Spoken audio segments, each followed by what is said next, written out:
YouTube channel Khimji કાચરિયાના માધ્યમ દ્વારા સત્સંગ સાંભળનારા સર્વ ભાવિક ભક્તજનોના હૃદયમાં બિરાજમાન પરમાત્માને મારા પ્રણામ।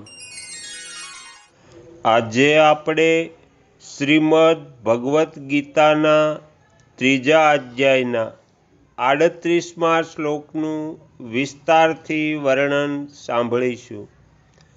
હરિ ઓમ।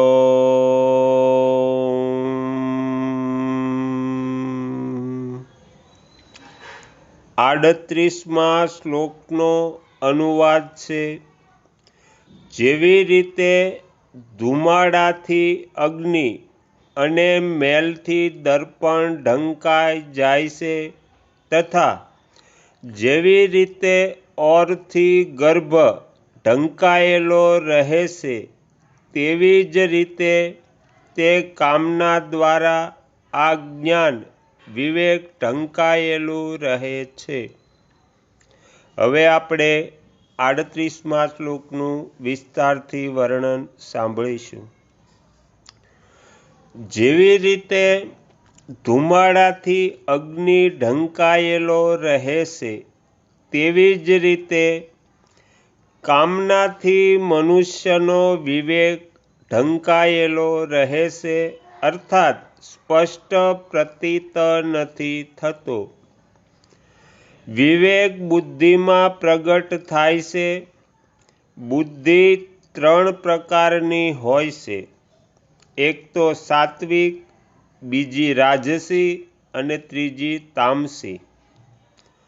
તો સાત્વિક બુદ્ધિમાં કર્તવ્ય અકર્તવ્યનું પૂરેપૂરું જ્ઞાન હોય છે, જ્યારે રાજસી બુદ્ધિમાં કર્તવ્ય અકર્તવ્યનું પૂરેપૂરું જ્ઞાન નથી હોતું, અને તામસી બુદ્ધિમાં સર્વ વસ્તુઓનું વિપરીત જ્ઞાન હોય છે।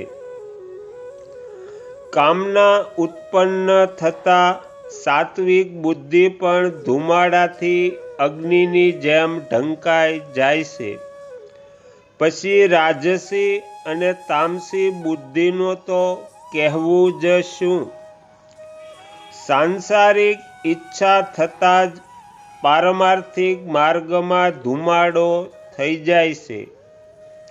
જો આ અવસ્થામાં સાવધાની ન રહી તો કામના ઘણી વધારે વધી જાય છે।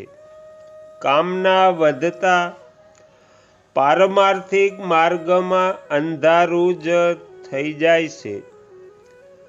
ઉત્પત્તિ વિનાશશીલ જડ વસ્તુઓમાં પ્રીતિ, મહત્તા, સુખરૂપતા, સુંદરતા, વિશેષતા વગેરે દેખાવાના કારણે તેમની કામના પેદા થાય છે। આ કામના જ મૂળમાં વિવેકને ઢાંકવા વાળી છે। અન્ય શરીરોની તુલનામાં મનુષ્ય શરીરમાં વિવેક વિશેષ રૂપથી પ્રગટ છે, પરંતુ જડ પદાર્થોની કામનાના કારણે તે વિવેક કામ નથી કરતો। કામના ઉત્પન્ન થતાં જ વિવેક ધૂંધળો થઈ જાય છે। જેવી રીતે ધુમાડાથી ઢંકાયેલો રહેવા છતાં પણ અગ્નિ કામ કરી શકે છે, તેવી જ રીતે જો સાધક કામના પેદા થતાં જ સાવધાન થઈ જાય તો તેનો વિવેક કામ કરી શકે છે। પ્રથમ અવસ્થામાં જ કામનાને નષ્ટ કરવાનો સરળ ઉપાય એ છે કે કામના ઉત્પન્ન થતાં જ સાધકે વિચાર કરવો કે આપણે જે વસ્તુની કામના કરીએ છીએ તે વસ્તુ આપણી સાથે સદા રહેવા વાળી નથી।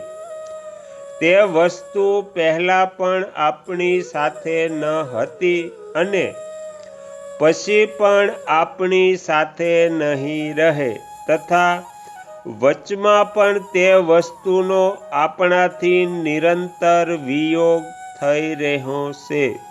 આવો વિચાર કરવાથી કામના નથી રહેતી.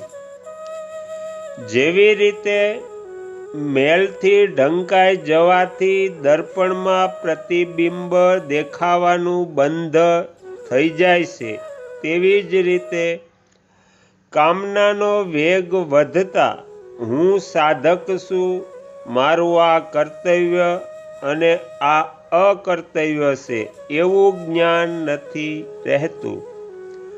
અંતઃકરણમાં નાશવાન વસ્તુઓનું મહત્વ વધારે થઈ જવાથી મનુષ્ય તે જ વસ્તુઓનો ભોગ અને સંગ્રહની કામના કરવા લાગે છે.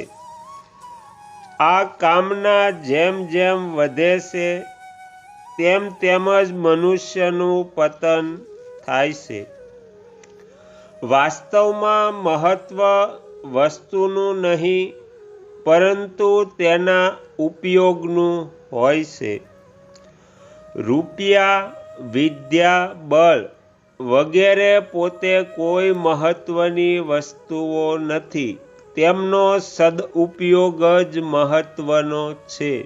આ વાત સમજમાં આવી જતા પછી તેની કામના નથી રહેતી, કેમ કે જેટલી વસ્તુઓ આપણી પાસે છે તેમના સદુપયોગની આપણા ઉપર જવાબદારી છે.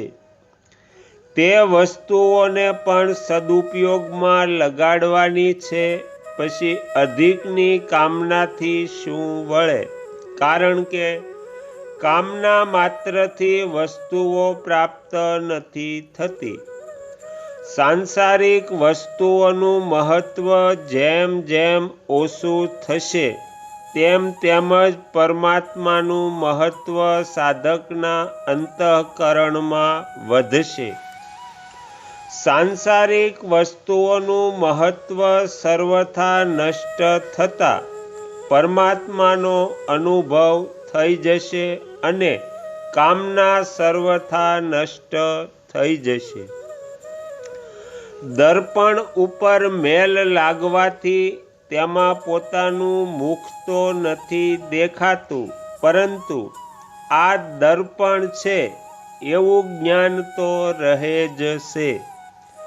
પરંતુ જેમ ઓરથી ઢંકાયેલા ગર્ભની એ ખબર નથી પડતી કે છોકરો છે કે છોકરી, તેમજ કામનાની તૃતીય અવસ્થામાં કર્તવ્ય અકર્તવ્યની ખબર નથી પડતી.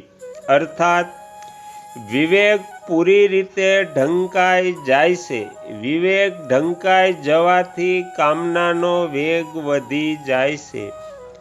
કામનામાં વિઘ્ન આવવાથી ક્રોધ ઉત્પન્ન થાય છે. પછી તેનાથી સંમોહ ઉત્પન્ન થાય છે. સંમોહથી બુદ્ધિ નષ્ટ થઈ જાય છે. બુદ્ધિ નષ્ટ થઈ જતા મનુષ્ય કરવા યોગ્ય કાર્ય નથી કરતો અને જૂઠ, કપટ, બેઈમાની, અન્યાય, પાપ, અત્યાચાર વગેરે ન કરવા યોગ્ય કાર્ય કરવા લાગી જાય છે. એવા લોકોના માટે ભગવાન મનુષ્ય પણ નથી કહેવા ઈચ્છતા. એટલા માટે 16મા અધ્યાયમાં જ્યાં એવા લોકોનું વર્ણન થયું છે ત્યાં ભગવાને 8માંથી 18મા શ્લોક સુધી મનુષ્યવાચક કોઈ શબ્દ નથી આપ્યો. સ્વર્ગલોકની કામનાવાળા લોકોને પણ ભગવાને કામાત્યમાનઃ કહ્યા છે, કેમ કે એવા લોકો કામનાનું જ સ્વરૂપ હોય છે. કામનામાં જ તદાકાર હોવાથી તેમનો નિશ્ચય હોય છે કે સાંસારિક સુખથી વધીને બીજું કશું છે જ નહીં. જો કે કામનાની આ તૃતીય અવસ્થામાં મનુષ્યની દ્રષ્ટિ પોતાના વાસ્તવિક ઉદ્દેશ્ય પરમાત્મા પ્રાપ્તિના તરફ નથી જતી, તો પણ કોઈ પૂર્વ સંસ્કારોથી, વર્તમાનના કોઈ સારા સંગથી અથવા અન્ય કોઈ કારણથી તેને પોતાના ઉદ્દેશ્યની જાગૃતિ થઈ જાય તો તેનું કલ્યાણ પણ થઈ શકે છે. આ શ્લોકમાં ભગવાને એક કામ દ્વારા વિવેકને ઢાંકવાની બાબતમાં 3 દ્રષ્ટાંત આપ્યા છે. આથી ઉપરયુક્ત પદોનું તાત્પર્ય એ છે કે એક કામ દ્વારા વિવેક ઢંકાઈ જવાથી જ કામનાની 3 અવસ્થાઓ જાગૃત થાય છે. કામના ઉત્પન્ન થતાં તેની એ 3 અવસ્થાઓ સહુના હૃદયમાં આવે છે. પરંતુ જે મનુષ્યો કામનાને જ સુખનું કારણ માનીને તેનો આશ્રય લે છે અને કામનાને ત્યજવા નથી માનતા, તેઓ કામનાને ઓળખી જ નથી શકતા.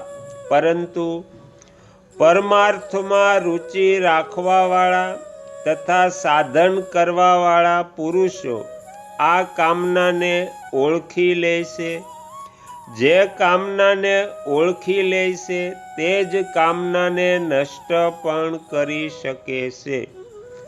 ભગવાને આ શ્લોકમાં કામનાની 3 અવસ્થાઓનું વર્ણન તેના નાશ કરવાના ઉદ્દેશ્યથી જ કર્યું છે.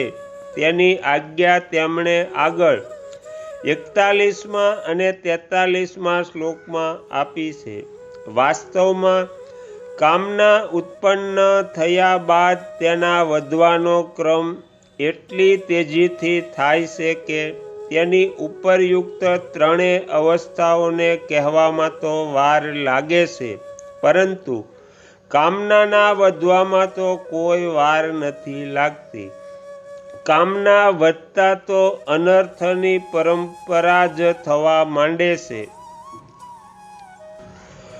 તો અહીંયા શ્રીમદ ભગવદ્ ગીતાના 3જા અધ્યાયના 38મા શ્લોકનું વિસ્તારથી વર્ણનનો પહેલો ભાગ સમાપ્ત થાય છે. બાકીનું વર્ણન હવે આપણે બીજા ભાગમાં સાંભળીશું. તમે તમારો કિંમતી સમય આપી એકાગ્ર ચિત્તે ભક્તિપૂર્વક આ ગીતા પાઠ સાંભળ્યો એ બદલ હું આપ સૌનો ખૂબ ખૂબ આભાર વ્યક્ત કરું છું. અને તમને જો આ પાઠ ગમ્યો હોય તો બીજા 5 લોકોને સંભળાવજો. શ્રી સદ્ગુરુ દેવની જય. આગળના વિડીયો જોવા માટે આ ચેનલને સબસ્ક્રાઈબ કરો અને જો આ વિડીયો પસંદ આવ્યો હોય તો લાઈક કરો.